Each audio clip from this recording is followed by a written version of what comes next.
So we're here for 5 Minutes with Jim, our podcast that we promised you last week. So I prepared a couple questions I'm going to ask you. Are you ready? Great, let's go. So it's CNA week this week. Do you have a message that you would like to give to our CNAs? Well, sure. Happy CNA week. I'm sorry that I missed most of the week because I think today's the last day. But I think many of you guys know that I actually started as a CNA back in my career, so I know how hard the job is, and I appreciate all the hard work that you guys put into it. And I know every day you're out there living the values of this company, so I want to say thank you, and it should probably be CNA year, not CNA week. It's true. You do good work. So East Bank Center is celebrating its 14th anniversary this week. What do you attribute to the successful run of East Bank Center?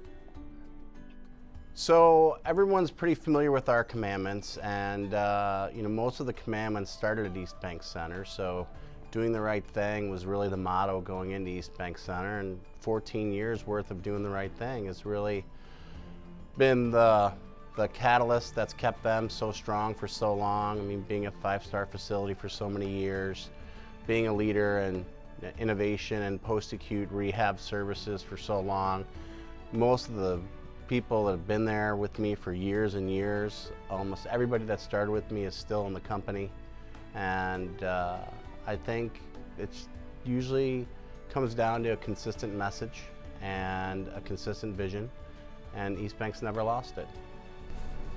So, I have secret ways of getting embarrassing pictures of you. Can you get this? So this was a picture of Jim when I'm guessing this is from when East Bank Center opened.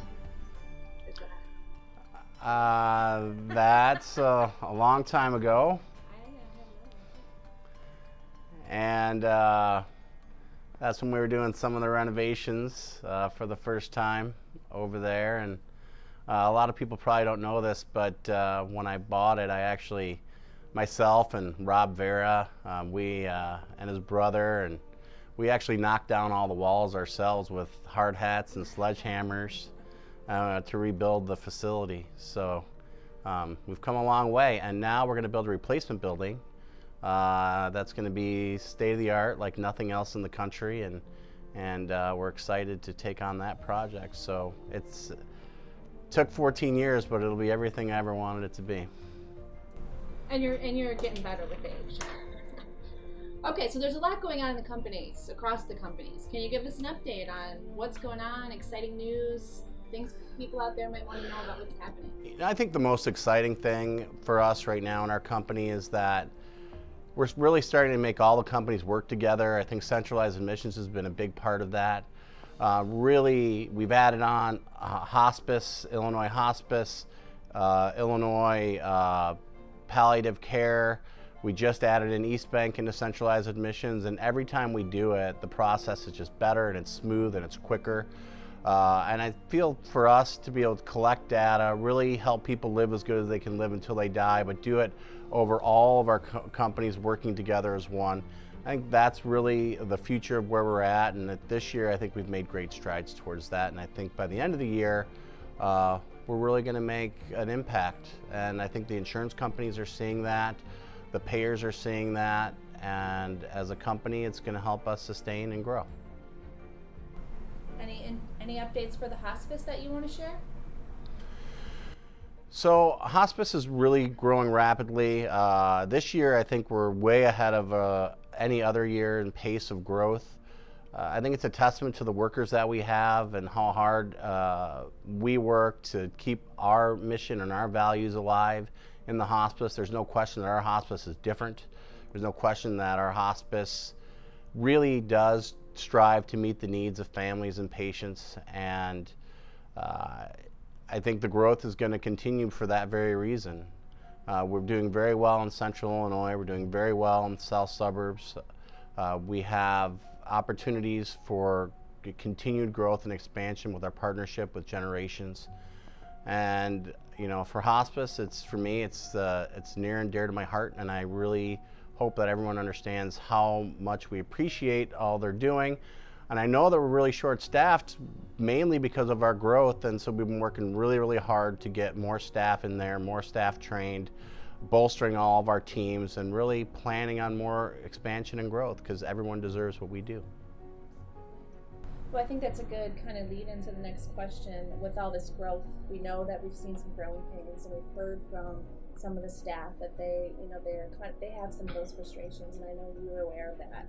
Do you want to address that at all? Kind of what you're thinking about that? I've been trying really hard to get out and talk to as many of the newer staff that I can. The days of me trying to get out to do one-on-ones with everybody are getting harder and harder. So I've been trying to focus on new staff, and we just did a survey which gave us a lot of really, really good information about how staff feel about us, and I was like really impressed, because I think the underlying theme of all of the surveys were really how grounded we are as a company in our values and our passion for the work. And I believe that it's a testament to the people that we attract to this company, because you really need to be special and unique to be able to work here and give as much as it takes to move forward. I think we're very conscious of the challenges that we have, and I'm very conscious of trying to make sure that all the jobs are more livable, all the jobs are more palatable. I just can't expect people to do this work with the passion that they deserve and not have some balance in their lives. So one of the big issues that I saw through the survey was a work-life balance, and we're going to try several things the remainder of the year to try and make that a little bit more possible for all of our staff. So switch gears a little bit. You have over 700 employees across your companies now. What do you think is the most important thing they need to know about Jim Palazzo? Jeez, that I believe. I believe in everything that we do. So, and it's 800 employees now. We put on 40 new therapists down in Central Illinois in the last couple of weeks. So we're growing really rapidly. With Advanced Therapy Solutions is growing rapidly. By the way, it's their 14th year birthday too. And Caleb Barry's been with me the entire time, so congratulations to him. And I really feel like it's really about my, I know that everyone's out there trying to live my will every day and my passions, and I know that their passions and my will are their will and their passions. And I just want you guys to know that I never forget that. I'm never far away from it. And I spent 200 days in the field last year trying to be connected with patients and families and staff. I've been on the road again a lot this year, and maybe that's just what's left of my job now is being out there and kind of admiring your work and the things that you do as a company. And if that's all that's left for me is going out and talking to you guys, then I'm probably having a pretty good day. So I know I've heard you tell the story of the founding of this company many times, and I'm always amazed that you've never lost your passion. What drives you every day? Everybody deserves this. Every person that becomes ill or gets close to death deserves what we do. And the goal is always changing for me. When I first started, it was about no one should be in nursing homes, and anybody that could be home should be home. And then it evolved to we should be helping people live as good as they can live until they die. And we were focused on, hospice. And then we started with other, companies, and really became more of like, well, you know what, we could probably help them more when they have 5 years left to live, and let's help them live as good as they can live for 5 years. And it's just always compounding and expanding to say, what do we do to help people enjoy the last years of their lives now? And I think all of our companies working together have the ability to do that. And for me, that's super exciting. I never lose that passion. I never lose that drive. The dream just keeps getting bigger and bigger. And I apologize because I know that we're always changing and we're always moving and nothing ever stays the same, but that's kind of healthcare in general. It's always changing, and we're right at the cutting edge. It's exciting. So it might be a little harder of a question. Do you have any regrets over the past 14 years that you want to share?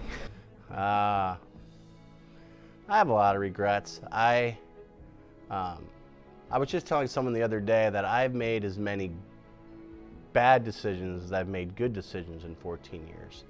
I think the difference between myself and a lot of people is I've never been afraid to make a decision. And so you try things, and sometimes they work and sometimes they don't, and sometimes you lose good people over bad decisions, and that would probably be my biggest regret.